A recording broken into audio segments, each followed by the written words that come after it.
Super 6 పథకాలన్నీ బాగానుండే అన్ని బాగానే చేస్తున్నాడు. కాకపోతే జగన్మోహన్ రెడ్డి గారు ఏం చేశారంటే జనంకి పిచ్చిసారా పోపించి ఆ డబ్బులన్నీ ఆయన ప్యాలెస్లో దాచుకొని జనాన్ని అందరిని చంపేసి వాళ్ళ రక్తం తాగాడు. కిడ్నీలు లివర్లు వచ్చి కొన్ని వందల మంది చచ్చిపోయారు. ఈ పాపం వాళ్ళ తగలదా?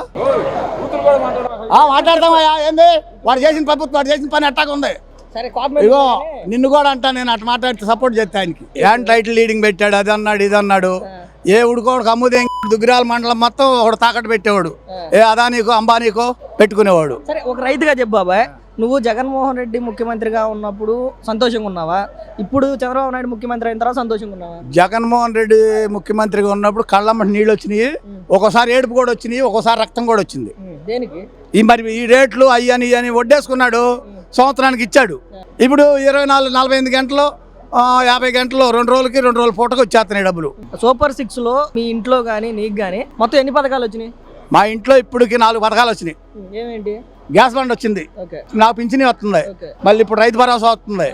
ఇద్దరు నా మనవాళ్ళు ఇద్దరు, నాకు మా పిల్లలు పెద్దోళ్ళే, ఇద్దరు మనవాళ్ళకి రైతు ఇది వచ్చింది, తల్లికి వందనం. అసలు సూపర్ 6 అమలు కావట్లేదు అంటున్నాడు. అమలు కాకపోతే జనం ఎంతమంది ఎందుకు వస్తారు మీటింగులకి, ఎంతమంది చూస్తారు?